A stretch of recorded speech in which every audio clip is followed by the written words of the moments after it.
Hi everyone, today we're going to look at how good readers think about their reading. We're going to focus on self-monitoring and asking helpful questions to help us make sure that we understand the book that we're reading. Some of the questions that I've written here that we can use are: what is happening in the story? What's happening with the character, and is the character changing? We can ask ourselves what we think might happen next, what we think the problem is, and whether the problem has been solved. We can also notice the words that we don't know and think about what they might mean in the sentence that they are in.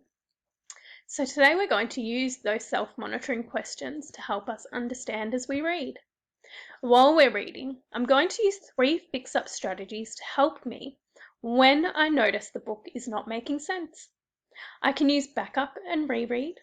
I'm going to use the pictures, and I'm going to look for chunks in words that I don't know. Today we are reading Little Oink. And now comes the story of Little Oink. Little Oink was a neat little pig. He liked a lot of things. Okay, I'm going to stop there and self-monitor. Do I understand the story so far? I'm going to use the pictures to make sure that the words that I've read match. I can see that Little Oink is playing with his cards. He's got some books and a plant in the background. So I can see there's a lot of things that he might enjoy. I can also see that his picture is nice and neat. Nothing is out of place. So I think what I've read is accurate. He dug playing with his pig pals. He savoured his days at school. And he relished nighttime with Mama Pig and Papa Pig. But Little Oink did not like. Oh, hang on. That sentence didn't make sense to me. I'm going to back up and reread. But there was one thing Little Oink did not like. Okay, that makes more sense to me now. Mess up time.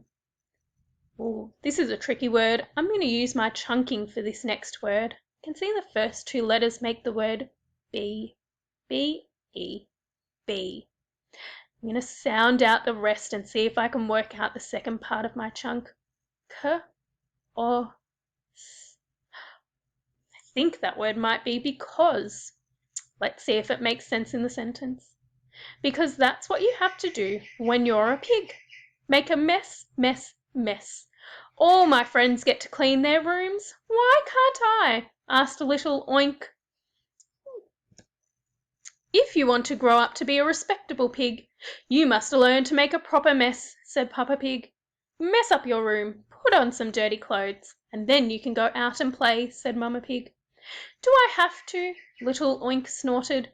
Yes, you have to, they retorted. So off he went. He unmade his bed. All right, I'm going to stop there. I'm going to think about what I just read. Part of my self-monitoring is to summarize what I have read to make sure that I'm following the story. So, what I think the story is about so far is a little pig called Little Oink who doesn't like to make a mess. But his parents are trying to teach him to be a good pig and they want him to make a mess. I'm connecting this story with my own life when I was a child and my parents hated me making a mess.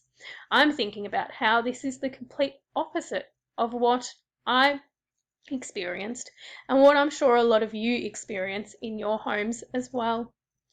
So when I self-monitor and I check for understanding, I stop after every few sentences and make sure that I understand what's happening in the story, what's happening with the characters, and what the problem is. I can make sure that I am getting the most information out of the book and that I'm thinking about my reading just like a good reader does. Okay, now it's your turn. As you're reading today, I want you to stop and think about what is happening in the story, what is happening with the characters, and what is the problem.